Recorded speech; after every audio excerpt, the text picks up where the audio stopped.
ಹಂಸಲೇಖ ಅವರು ಮಾಡಬೇಕಾಗಿತ್ತು. ಒಂದು ಟ್ಯೂನ್ ಏನೋ ಹಾಕಿದ್ರು. ಆಲ್ರೆಡಿ ಒಂದು ಟ್ಯೂನನ್ನು ಕೇಳಿಸಿದ್ರು ಅನ್ನೋದ್ರ ಬಗ್ಗೆ. ಆ ಸಂದರ್ಭದಲ್ಲಿ ಡಿಲೇ ಆಗ್ತಿದೆ, ನನಗೆ ಕಂಪೋಸ್ ಮಾಡಕ್ಕೆ ಟೈಮ್ ಇಲ್ಲ ಅಂತ ಹೊರಗೆ ಹೋಗ್ತಾರೆ. ಹೇಗಾಯ್ತು ನೀವಲ್ಲಿ ಬಂದು? ಒಂದು ದಿವಸ ನಾನು ಸಂಕೇತಲ್ಲಿ ರಂಗೇನಹಳ್ಳಿಯಾಗೆ ರಂಗಾದ ರಂಗೇಗೌಡ ಸಿನಿಮಾದ ವರ್ಕ್ ಮಾಡ್ತಾಯಿದ್ದೆ, ವಾಯ್ಸ್ ಮಿಕ್ಸಿಂಗು ಮಾಡ್ತಾ ಕೂತಿದ್ದೆ. ಅಷ್ಟೊತ್ತಿಗೆ ಅಣ್ಣವರ ಕಂಪ್ನಿಯಲ್ಲಿ ಚೆನ್ನ ಅಂತ ಅವರು, ಅಣ್ಣವರಿಗೆ ಭಾಳ ಆಪ್ತ. ಅವ್ರು ಬಂದರು, ಮನೋಹರ್ ನಾಳೆ ಅಣ್ಣವ್ರ ಮನೆಗೆ ಬರಬೇಕು ಅಂತ. ಏನು ವಿಷಯ? ಜನ್ಮ ಜೋಡಿ ಅಂತ ಒಂದು ಸಿನಿಮಾ ಮಾಡ್ತಿದ್ದಾರೆ, ನೀವೇ ಮ್ಯೂಸಿಕ್ ಮಾಡಬೇಕು ಅಂತ ಅಂದರು. ನನಗೆ ಒಂದು ಸ್ವಲ್ಪ ಅಳುಕು, ಯಾಕಂದರೆ ನಾನು ಸಣ್ಣ ಪುಟ್ಟ ಸಿನಿಮಾಗಳು ಮಾಡಿಕೊಂಡು ನನ್ನ ವೇವ್ ಲೆಂತ್ಗೆ ಸರಿಯಾಗಿ ಇರುವಂಥ ನಿರ್ದೇಶಕರು ಎಲ್ಲ ನನ್ನಿಂದ ಚಿಕ್ಕವರು, ನನ್ನ ಜೊತೆ ಸಮಾನ ಮನಸ್ಕರು, ಅವ್ರ ಜೊತೆ ಹೇಗೆ ಬೇಕಾದ್ರೂ ಮಾಡ್ಕೋಬೋದು ಅಂತ. ಅಣ್ಣವ್ರ ಕಂಪ್ನಿ ಅಂದ ತಕ್ಷಣ ನನಗೆ ಯಾಕೆ ಅಳುಕು ಆಯ್ತು ಅಂತಂದರೆ, ಅಲ್ಲಿ Rajan Nagendra, G K Venkatesh, T G Lingappa ಅವರು, ಉಪೇಂದ್ರ ಕುಮಾರ್, ನಮ್ಮ ಗುರುಗಳಾದ ಹಂಸಲೇಖ ಸರ್. ಸೊ ಈ ದೊಡ್ಡ ದೊಡ್ಡ ಘಟಾನುಘಟಿಗಳು ಮಾಡಿರುವಂಥ ಜಾಗ. ನಾನು ಅಲ್ಲಿ ಜೊತೆಗೆ ಅಣ್ಣವ್ರ ಬಗ್ಗೆ ನನಗೆ ಅವರು ಶಾಸ್ತ್ರೀಯ ಸಂಗೀತ ಚೆನ್ನಾಗಿ ಗೊತ್ತಿದ್ದಂಥವ್ರು. ನಾನು ಹೋಗಿ ಅಲ್ಲಿ ಹೇಗಪ್ಪ ಅಂತ ಒಂದು ಅಳುಕಿತ್ತು.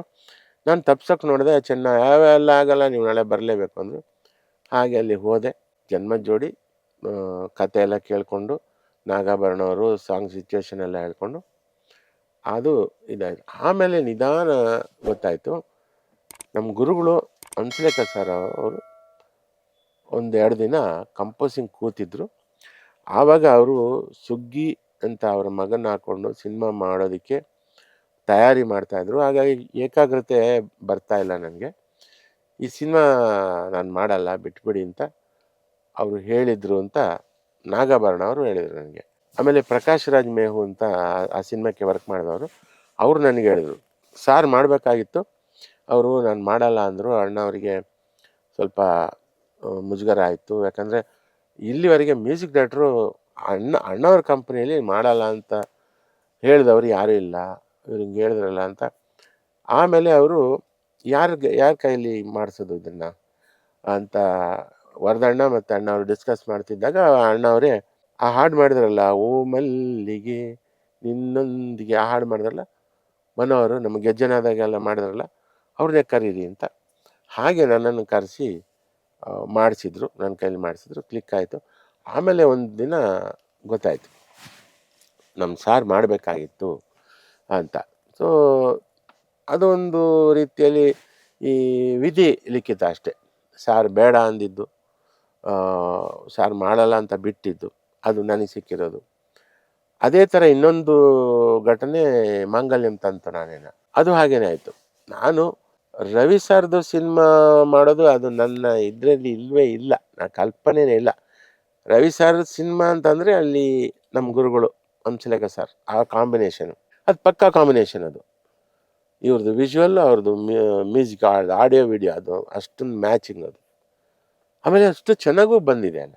ಈ ಸಿನಿಮಾಕ್ಕೆ ಅವಕಾಶ ಬಂದಾಗ ನಾನು ಮಾಡಲ್ಲ ಅಂತ ಕೂತ್ಬಿಟ್ಟೆ. ಮಾಡಲ್ಲ ಅಂತ ಕೂತಾಗ ಅದು ಪ್ರೊಡ್ಯೂಸರು ತೆಲುಗಿನವರು.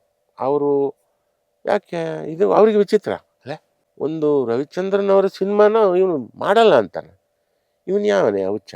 ಅವರು ಆಮೇಲೆ ಮ್ಯಾನೇಜರ್ ಹತ್ರ ಯಾಕೆ ಹಂಗೆ ಹೇಳ್ತಾರೆ ಅವರು, ಇಲ್ಲ ಅವರು ಆ ಗುರುಗಳು ಹಂಸಲೇಖ ಸರ್ಗೆ ತುಂಬ ಅವ್ರ ಬಗ್ಗೆ ಅಷ್ಟು ಇದು, ಅದಕ್ಕೆ ಅವನು. ಸೊ ಅವರು ಮತ್ತೆ ಬಂದರು, ಅಡ್ವಾನ್ಸ್ ಕೊಟ್ಟಿದ್ದು ಹಾಗೆ ನಾವು ತಗೊಳ್ಳಿಲ್ಲ, ಟೇಬಲಲ್ಲಿ ಹಾಗೆ ತಗೊಂಡೋಗಿ ಅಂತಂದರೆ ಅವ್ರು ತಗೊಂಡೋಗಲಿಲ್ಲ. ಆಮೇಲೆ ಪ್ರೊಡಕ್ಷನ್ ಮ್ಯಾನೇಜರ್ ಬಾಬು ಚಂಪಕ್ಧಾಮ ಅಂತ, ಬಾಬು ಅಂತ ನಾವು ಕರಿತಿದ್ವಿ. ಅವರು, ಮನೋಹರ್ ಇದು ನೀವೇ ಮಾಡಬೇಕು ಅಂತ ಇದಾಗಿದೆ, ಈಗ ಆಗಲ್ಲ ಅಂತ ಹೇಳಂಗಿಲ್ಲ ಅಂತ. ನನಗೆ ಆಮೇಲೆ ಅನ್ನಿಸ್ತು, ಇಷ್ಟೆಲ್ಲ ಒತ್ತಾಯ ಮಾಡ್ತಾರೆ, ಸರಿ ಒಂದು ಮಾತು ಸಾರ್ನ ಕೇಳೋಣ, ಹಂಸಲೇಖ ಸಾರ್ ಹತ್ರ ಕೇಳ್ಬಿಟ್ಟು ಮುಂದುವರಿಯೋಣ ಅಂತ ನಾನು ಹೇಳಿದೆ. ಅವ್ರ ಹತ್ರ ಸಾರ್ ಹತ್ರ ಕೇಳಬೇಕು, ನಾವು ಅವ್ರಿಗೆ ಹೇಳಿ ಆಗಿದೆ, ಮನೋಹರ್ ಅಡ್ವಾನ್ಸ್ ತೊಗೊಂಡಾಯ್ತು ಅಂತ, ನೀವೊಂದು ಕೇಳಬೇಕಾಗಿಲ್ಲ ಅನ್ನೋ. ನನಗೆ ಶಾಕ್ ಆಯಿತು. ಈಗ ನಾನು ಹೋಗಿ ಕೇಳಿದ್ರೆ ನಾಟಕ ಅಂತ ಆಗತ್ತೆ. ನನ್ನ ಕಣ್ಣಲ್ಲಿರುವಂತೆ, ಎಂಥ ಕೆಲಸ ಮಾಡಿದ್ರಿ ನೀವು, ನಾನು ಯಾವಾಗ ರೀ ಅಡ್ವಾನ್ಸ್ ತೊಗೊಂಡಿದ್ದೀನಿ, ಅಲ್ಲೇ ಇದೆ ನೋಡಿ, ಮುಟ್ಟೇ ಇಲ್ಲ ಅದು, ನಾನು ಮಾಡೋದೇ ಇಲ್ಲ ಅಂತ ಕೂತೆ. ಆವಾಗೆಲ್ಲ ಮೊಬೈಲ್ ಇರಲಿಲ್ಲ. ಅಷ್ಟೊತ್ತಿಗೆ ಅವ್ರಿಗೆ ತಬ್ಬಿಬ್ಬಾಗ್ಬಿಟ್ರು. ಆ ತೆಲುಗು ಪ್ರೊಡ್ಯೂಸರ್ ಅಂದರೆ ಪ್ರೊಡ್ಯೂಸರ್ ಅಲ್ಲ, ಅವ್ರ ಮ್ಯಾನೇಜರು ರಾಮರಾಜ್ ಅಂತ, ಅವರ ಮ್ಯಾನೇಜರು, ಮತ್ತು ಇಲ್ಲಿ ನಮ್ಮ ಕನ್ನಡ ಸಿನಿಮಾಕ್ಕೆ ಇವರು ಚಂಪಕಧಾಮ ಆ ಮ್ಯಾನೇಜರ್ ಇಬ್ಬರು. ಅವ್ರಿಗೆ ಗೊಂದಲಾಗೋಯ್ತು, ಇವನೇನಪ್ಪ ಹಠ ತೊಟ್ಟು ಮಾಡಲ್ಲ ಅಂತ ಕೂತಿದ್ದಾನೆ ಅಂತ. ಅವ್ರೇನು ಮಾಡಿದ್ರು, ನಮ್ಮ ಲ್ಯಾಂಡ್ಲೈನಿಂದ ರವಿ ಸರ್ಗೆ ಅವರ ಆಫೀಸಿಗೆ ಫೋನ್ ಮಾಡಿದ್ರು. ಆ ಪುಣ್ಯಕ್ಕೆ ರವಿ ಸರ್ ತಗೊಂಡು ಏನು ಮನೋರು ಇಲ್ಲಿ ಮಾಡಲ್ಲ ಮ್ಯೂಸಿಕ್ಕು ಅಂತ. ಯಾಕಂತೆ? ಇಲ್ಲ, ಅದು ಹಂಸಲೇಖ ಸರ್ ಮಾಡುವಂಥದ್ದು ನಾನು ಮಾಡಲ್ಲ ಅಂತ ಕೂತಿದ್ದಾರೆ, ಕೊಡಿ ಫೋನ್ ಅವ್ರಿಗೆ ಅಂತ. ಅವರು ರವಿ ಸರ್ ಫೋನು ನನಗೆ ಕೊಟ್ಟರು ಫೋನ್. ರವಿ ಸರ್, ಏನು ಮನೋಹರ್ ನಿಮ್ಮ ಪ್ರಾಬ್ಲಮ್ಮು?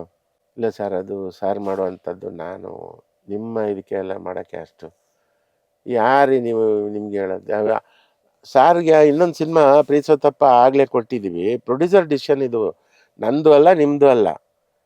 ಇದು ಪ್ರೊಡ್ಯೂಸರು ಒಂದು ಸಿನಿಮಾ ಸಾರಿಗೆ ಕೊಟ್ಟಿದ್ದಾರೆ, ಒಂದು ಸಿನಿಮಾ ನಿಮಗೆ ಕೊಡ್ತಾ ಇದ್ದಾರೆ. ನೀವು ಬೇಡ ಅಂತಂದರೆ ಅದು ಹಂಸಲೇಖ ಸಾರಿಗೆ ಗೊತ್ತು, ಇನ್ನೊಂದು ಸಿನಿಮಾ ನೀವೇ ಮಾಡ್ತಾ ಇರೋದು ಅಂತ ಅವ್ರಿಗೆ ಆಲ್ರೆಡಿ ಗೊತ್ತದು. ನೀವು ಯಾಕೆ ಹಿಂಗೆ ಆಟ ಮಾಡ್ತೀರಿ? ಇಲ್ಲ ಸರ್, ನನಗೆ ಒಂಥರ ಆಗ್ತಾಯಿದೆ. ಮಾಡಿರಿ, ಧೈರ್ಯವಾಗಿ ಮಾಡಿರಿ, ಇದೆಲ್ಲ ಮಾಡೋಕ್ಕೆ ಹೋಗಬೇಡಿ, ನಕರ ಎಲ್ಲ ಮಾಡೋಕ್ಕೆ ಹೋಗಬೇಡಿ ಅಂದರು. ಫೋನ್ ಇಟ್ಟರು. ಇವಾಗ ನಾನು ಮುಲಾಜಿಗೆ ಸಿಗಾಕ್ಕೊಂಡೆ.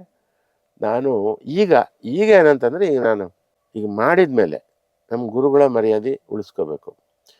ಹಂಸಲೇಖ ಅವ್ರ ಶಿಷ್ಯ ಮಾಡಿದಾನಂದರೆ ಒಂದು ಲೆವೆಲಿಗೆ ಮಾಡಿದ್ದಾನೆ ಅಂತ ಅಂದ್ಕೋಬೇಕು. ನಾನು ಡಬ್ಬ ಥರ ಮಾಡೋಕ್ಕಾಗಲ್ಲ, ಮಾಡೋದನ್ನು ಒಪ್ಪೋದೇ ಇಲ್ವಲ್ಲ. First of all Ravi sir ಎಲ್ಲ ಟ್ಯೂನೆಲ್ಲ ಒಪ್ಪಲ್ಲ. ಸೊ ಹೀಗೆ ಕಂಪೋಸಿಂಗಿಗೆ ಶುರು ಮಾಡಿದ್ವಿ. ಸಾಂಗು ಒಳ್ಳೆ ರೀತಿಯಲ್ಲಿ ಬಂತು, ಕ್ಲಿಕ್ ಆಯಿತು. ಸೊ ಹೀಗೆ ಕೆಲವು ಸಲ ನಮ್ಮದಲ್ಲದ್ದು ನಮಗೆ ಸಿಗೋದು, ಅದು ನಮ್ಮ ಪ್ರಾಪ್ತಿ ಅಂತ ಹೇಳ್ಬೋದು. ಜನ್ಮದ ಜೋಡಿ ನನಗೆ ಸಿಕ್ತು, ಅದು ನನ್ನ ಪ್ರಾಪ್ತಿ. ಯಾಕಂದರೆ ನನ್ನ ಲೈಫ್ ಜರ್ನಿಯಲ್ಲಿ ಒಂದು ದೊಡ್ಡ ಟರ್ನಿಂಗ್ ಪಾಯಿಂಟು ಜನ್ಮದ ಜೋಡಿ. ಮಾಂಗಲ್ಯಂ ತಂತು ನಾನೇನ, ಅದೊಂದು ಟರ್ನಿಂಗ್ ಪಾಯಿಂಟು. ಸೊ ಹೀಗೆ ನಮಗೆ ನಾವು ಬೇಡ ಅಂತಂದ್ರೂ ನಮ್ಮ ಹತ್ರ ಬರುತ್ತೆ. ತರಲೆ ನನ್ನ ಮಗ ನನಗೆ ಬೇಡ ಅಂದ್ರೂ ಒಪ್ಪಿ ನನಗೆ ಬೈದು ನನ್ನ ಕೈಲಿ ಮಾಡಿಸಿದ್ರು. ಸೊ ಇದೆಲ್ಲ ಯಾಕೆ ಹೇಳ್ತಾ ಇದ್ದೀನಿ ಅಂತಂದರೆ, ತುಂಬ ಮಂದಿ ಅವಕಾಶಕ್ಕೆ ಒದ್ದಾಡ್ತಾರೆ, ಪ್ರಯತ್ನ ಮಾಡ್ತಾನೆ ಇರ್ತಾರೆ, ಸೈಕ್ಲ್ ಹೊಡಿತಾನೆ ಇರ್ತಾರೆ. ಕೆಲವು ಸಲ ಆಗುತ್ತೆ, ಕೆಲವು ಸಲ ಆಗಲ್ಲ. ಏನಾಗುತ್ತೆ ಅನ್ನೋದು ನಮ್ಮ ಅಷ್ಟೇ, ಹಣೆಬರ ಅಷ್ಟೇ. ಇದರಲ್ಲಿ ನನಗೆ ಕೆಲವು ಇಂಥದ್ದೆಲ್ಲ ಹಿಟ್ಸು ಸಿಕ್ಕಿದೆ. ಎಲ್ರಿಗೂ ಕೂಡ ನಮಸ್ಕಾರಗಳು. ಈ ನಮ್ಮ ಡೈಲಿ ಮಾಧ್ಯಮ, ನಮ್ಮ ಸ್ನೇಹಿತ, ಸುಮಾರು ವರ್ಷದ ಗೆಳೆಯ, ಅಜಾತ ಶತ್ರು, ಸದಾ ನಗುಮುಖದ ವ್ಯಕ್ತಿತ್ವ, ಏನಾದರೂ ಹೊಸದಾಗಿ ಸಮಾಜಕ್ಕೆ ಕೊಡಬೇಕು, ಪತ್ರಿಕೋದ್ಯಮದಲ್ಲಿ ತನ್ನ ಹೆಸರನ್ನು ಚಿರಾಯು ಮಾಡಬೇಕು ಅಂತ ಆಸೆ ಪಡುವಂಥ, ತುಡಿತಾ ಇರುವಂಥ ಉತ್ಸಾಹಿ ಯುವಕ ನನ್ನ ಗೆಳೆಯ ಅಶೋಕ್ ಅವರ ಕನಸಿನ ಕೂಸಿದು ಡೈಲಿ ಮಾಧ್ಯಮ. ನನ್ನ ಮನಸಾರೆ, ನನ್ನ ಸಂಪೂರ್ಣ ಹೃದಯದಿಂದ ನಾನು ಶುಭವನ್ನು ಕೋರ್ತಾ ಇದ್ದೀನಿ. ಈ ಮಾಧ್ಯಮವನ್ನು ನೀವೆಲ್ಲರೂ ಕೂಡ ಪ್ರೀತಿಯಿಂದ ಸಬ್ಸ್ಕ್ರೈಬ್ ಮಾಡಿ ಬೆಳೆಸಿ. ನನಗೆ ಖಂಡಿತ ನಂಬಿಕೆ ಇದೆ, ನಿಮಗೆ ನಿರಾಶೆ ಮಾಡದ ರೀತಿಯಲ್ಲಿ ಒಳ್ಳೊಳ್ಳೆ ಕಂಟೆಂಟ್ ಓರಿಯೆಂಟೆಡ್ ವಿಷಯಗಳನ್ನು ನಮ್ಮ ಅಶೋಕ್ ಅವರ ನೇತೃತ್ವದಲ್ಲಿ ಈ ತಂಡ ಕೊಡ್ತೇನೆ ನಂಬಿಕೆ ಇದೆ. ನಾನು ಅವ್ರ ಜೊತೆ ಕೈ ಜೋಡಿಸ್ತೀನಿ, ನೀವುಗಳು ಕೂಡ ಅವ್ರ ಜೊತೆ ಕೈ ಜೋಡಿಸಿ ಒಟ್ಟಿಗೆ ನಮ್ಮ ಡೈಲಿ ಮಾಧ್ಯಮವನ್ನು ನಾವು ಬೆಳೆಸೋಣ. ಧನ್ಯವಾದ.